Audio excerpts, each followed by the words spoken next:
سيدتي الجميلة، يومك سعيد. أهلا بيكي في يوميات البحث عن السيروتونين هرمون السعادة. لو أول مرة تشوفي قناتي، أنا اسمي شيماء، صيدلانية وسبت شغلي علشان أتفرغ لبيتي وأولادي.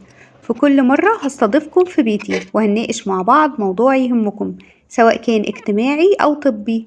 أهلا بيكم في قناتي. قبل ما ادخل في موضوع الفيديو، عايزة اقولك ان سيدنا محمد عليه افضل الصلاة والسلام دعالنا ان ربنا يرزقنا البركة في البكور، وقال في الحديث الصحيح: اللهم بارك لأمتي في بكورها.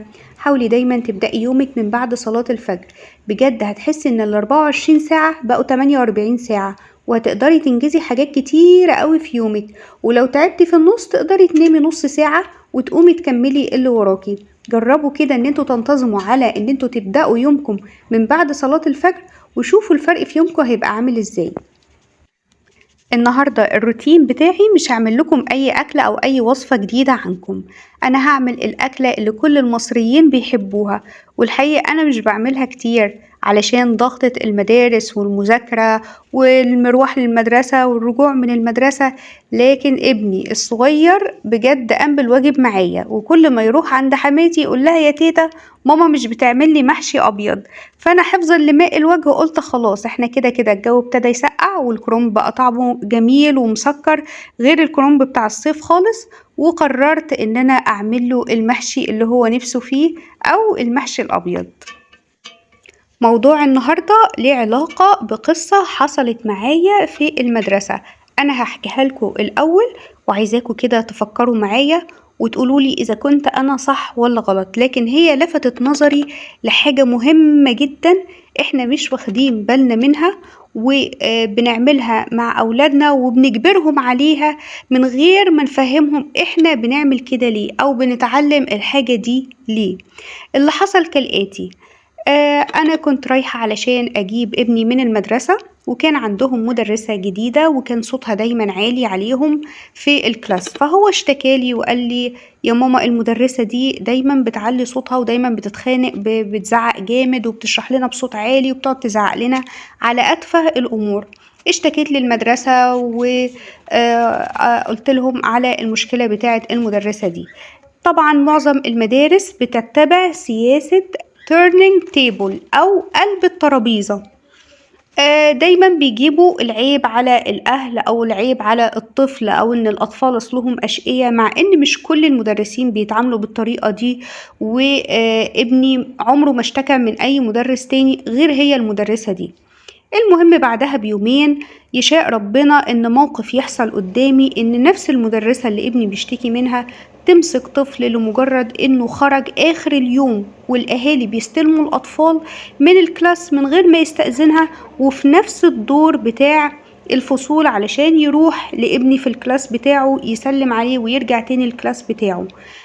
المدرسة رد فعلها كان غريب جدا، علت صوتها لدرجة أنا كواحدة كبيرة جالي نوع من التوتر والصدمة العصبية من صوتها العالي.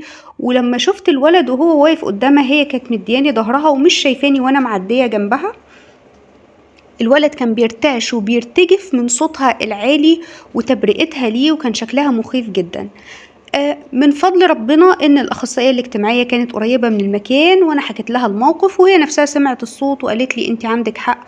والحمد لله المدرسه خدت موقف، لان اللي حصل ده حصل قدام عينيا، وخلاص ما يقدروش ان هم ينكروا الموقف اللي حصل ده.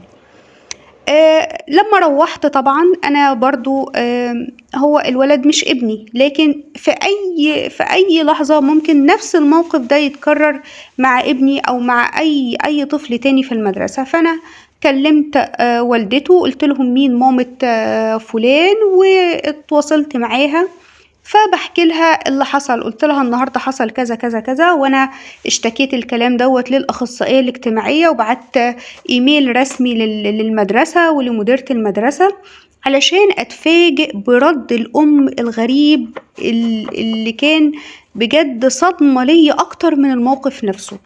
ان الام كان اول تعليق ليها هي كانت بتزعق له بالعربي. مش عايزة اقول لكم طبعا انا لما هي ردت عليا الرد ده، انا فضل في دماغي كده ايرور 404، وقعدت افكر ارد عليها اقول لها ايه. لكن أنا رديت عليها بكل عفوية إن ده ما كانش موضوعي الأصلي إن هي تكون بتزعق له بالعربي أو بالإنجليش، والموضوع خلص. لكن أنا استوقفني الموقف ده جدا، وعملت وقفة كده مع نفسي وقعدت أفكر هي ليه كل الناس من جيلي بتلهس إن ولادها يكونوا فلوينت قوي في الإنجليش، وندخلهم مدارس ناشونال أو مدارس انترناشونال علشان الأكسنت بتاعهم تبقى بيرفكت، واللي مدخل ولاده أمريكان عايزهم يتكلموا بأكسنت أمريكان، واللي مدخل ولاده بريتش عايزهم يتكلموا بأكسنت بريتش، ويبقى بيعمل كل ما في وسعه علشان ولاده طول الوقت يبقوا بيتكلموا الإنجليش. بعد فترة لقينا إن ولادنا فعلا بقوا ضعاف قوي في اللغة العربية. غير إن هم بقوا ضعاف في اللغة العربية، بقى لما يفتحوا المصحف حتى بقى الكلام العربي شكله غريب عليه. وافتكرت موقف حصل لي زمان من حوالي 10 سنين، لما كنت بشتغل كان ليا زميلة أصغر مني في السن، وكنت أنا سينيور عليها، وفي يوم ما كنتش موجودة في الشغل، فكتبت لها الخطوات اللي هتعملها في الشغل في ورقة باللغة العربية عادي، علشان أتفاجئ بيها بتكلمني بتقولي أنا آسفة جدا، يا ريت تغيري العربي اللي انتي كاتبة بيه وتكتبي لي بالإنجليش أو تكتبي لي فرانكو، لأن شكل الكلام العربي بيبقى صعب عليا وبقعد أتهجى فيه كتير. مش عايزة أقول لكم كمان بقى المدارس نفسها بتعمل معانا إيه. يعني طول الوقت كل ما نروح المدرسة يقعدوا يوصونا لازم تسمعوا الأولاد موفيز بالإنجليش عشان تحسنوا الأكسنت والليسننج بتاعهم، مع إن الأفلام فعلا معظمها فيها مشاهد لا تليق ولا بأخلاقنا ولا بديننا ولا بتعليم ديننا، ومش من الصح أبدا إن احنا نسيب أولادنا يتفرجوا على الموفيز دي، حتى لو كان الهدف منها إن أنا أحسن عندهم اللغة. عايزاكم تتخيلوا معايا كده كمان 10 سنين أو 20 سنة، تفتكروا اللغة العربية هيبقى وضعها إيه في مجتمعاتنا العربية قبل المجتمعات الغربية، وهيبقى ترتيبها الكام وسط اللغات العالمية؟ أنا بصراحة ما بشوفش في الموضوع ده غير حاجة واحدة بس، اللي هي عقدة الخواجة. إن إحنا من كتر الظلم وعدم وجود عدالة اجتماعية في مجتمعاتنا العربية بقينا نلهس لكل حاجة غربية وكل حاجة أمريكية، وعايزين نقلدهم في كل حاجة، حتى في اللغة مش مستحملين حتى إن احنا أولادنا يبقوا بيتكلموا لغة عربية أو شاطرين قوي في العربي. الموضوع ده مهمش عندنا جدا، وعايزينهم طول الوقت يتكلموا بالإنجليش ويتعاملوا بالإنجليش. حتى لما تنزلوا حتى المولات والنوادي هتلاقوا ناس كتيرة قوي طول الوقت بيكلموا أولادهم باللغات، سواء كانت إنجليش أو فرنش أو جيرمان، أي لغة بيتعلموها غير العربي هتلاقي البيرنتس طول الوقت بيتكلموا مع أولادهم بلغة غير اللغة العربية، إيمانا منهم إن ده هيحسن عندهم اللغة وهيديهم فرصة إن هم في يوم من الأيام يطلعوا من المجتمع العربي اللي هم عايشين فيه، ومش واخدين بالهم إن هم كده بيدفنوا لغتهم الأم وهي اللغة العربية. وبعد وقت هتلاقي ولادك بيمسكوا المصحف بيبقى غريب عليهم، مش عارفين يقرأوا الكلام اللي فيه، شايفين إن الألفاظ والمصطلحات العربية صعبة جدا عليهم وعلى عينيهم. مع الأسف دي بقت نقطة ضعفنا قصاد الغرب، وهم عرفوا يستغلوا نقطة الضعف دي كويس جدا ويسيطروا بيها على عقولنا وعلى اتجاهاتنا الفكرية، بالذات تجاريا استغلونا أسوأ استغلال تجاريا. بقى كل حاجة بنشتريها بنسأل أول هي تصنيع محلي ولا تصنيع غربي، وده اللي وصلنا للي احنا فيه دلوقتي، ان هم بقى مصير الشعوب العربية كلها في ايديهم هم، لان هم اللي مسيطرين تجاريا على العالم كله. اي حاجة بنروح نشتريها عايزينها تبقى مستوردة من دولة فلانية او كده، وانا منكرش ابدا ان البضائع او الحاجات اللي بنستخدمها في بيوتنا المستوردة كفاءتها اعلى بكتير قوي من الحاجات المحلية، لان هم كانوا دايما بيخططوا لتخطيط طويل الامد. يعني هم تفوقهم التجاري ده ما جاش في يوم وليلة، هم حاطين خطة ودارسينها كويس جدا على مدار عشرات السنين، بيطوروا من نفسهم، بيطوروا من جودة منتجاتهم، على العكس مننا احنا بقينا نرمي اي حاجة محلية وما نهتمش بيها ونقلل من قيمتها ونقلل من شأنها، لدرجة ان في حاجات كتيرة قوي، مصانع كتيرة قوي كانت فاتحة زمان وقفلت نتيجة ان الناس اتجهت لأي حاجة جاية من بره او اي حاجة مستوردة. فبالتالي اي منتج محلي ما بقاش يفكر ان هو يحسن من جودته او يحسن من كفاءة الحاجة المصنعة اللي هو بيعملها، سواء كانت بقى اجهزة كهربائية او حاجات في الاكل او والشرب. ومن اكبر الامثلة اللي احنا واجهناها وشايفينها دلوقتي من الأحداث اللي بتحصل حوالينا، إن كان في منتجات محلية كتير قوي كويسة وموجودة في السوق وكفاءتها حلوة جدا بجد، مع يعني مع لمسات بسيطة جدا هتنافس المنتجات المستوردة اللي احنا أول ما بندخل أي سوبر ماركت أو أي مكان لا إراديا بنمد إيدينا عليها. طيب هل معنى الكلام ده ان احنا ما نتعلمش لغات اجنبية؟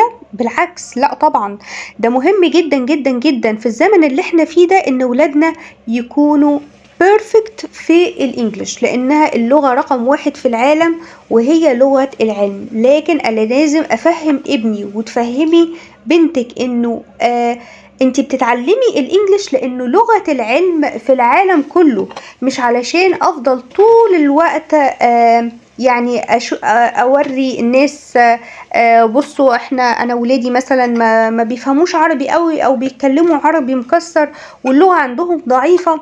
لا، انا بتعلم الانجليش لانه لغة العلم، ده ما يخلينيش اكون ضعيف في اللغة الام ولغة القرآن اللغة العربية.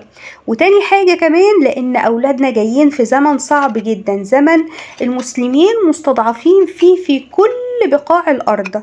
افهمه واقول له علشان لو في يوم من الايام ربنا قدر لك ان انت تطلع بره المجتمع العربي وتروح لاي دولة غربية، يكون عندك القدرة اللغوية ان انت تدافع بيها عن دينك وتدافع بيها عن حقك وعن ارضك، وتقدر تفهم اللي قدامك الحقيقة ايه، وتقدر تشرح له القرآن بيتكلم عن ايه وتعليم الاسلام بتتكلم عن ايه. مش هتقدر ابدا ان انت توصل فكرتك بدون ما يكون في لغة مشتركة بينك وبين الشخص اللي قدامك.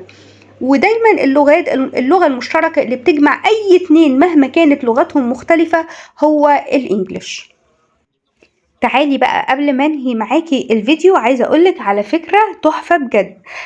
كلنا معانا في الموبايل تطبيق الواتساب وتطبيق التليجرام، عايزاكي طول ما انتي ماشيه في الشقه كده وتعبانه فيها طول اليوم بتوضبي وبتنضفي وبتنشري غسيل وبتلمي غسيل وبتعملي اكل وبتغسلي مواعين، عايزاكي كل خطوه بتعمليها تصوريها وتكتبي على الصوره قبل، وبعد ما تخلصي تصوريها وتكتبي على الصورة بعد، وعلى طول على الواتساب أو على التليجرام تبعتيها لزوجك، علشان أنا متأكدة وعارفة إن 90% من البيوت المصرية أزواجهم بعد ما بيروحوا آخر اليوم بيقولك الجملة الشهيرة المعروفة جدا اللي هي هو أنت قاعدة طول النهار يعني في البيت بتعملي إيه؟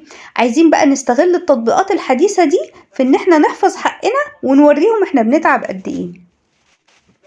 يا رب لو كنت خفيفة على قلوبكم في الفيديو ده وتكونوا استمتعتم بضيافتكم في بيتي، واستنوني إن شاء الله في فيديو جديد، ويا رب يومكم مليان هاي دوز من السيروتونين هرمون السعادة. مع السلامة.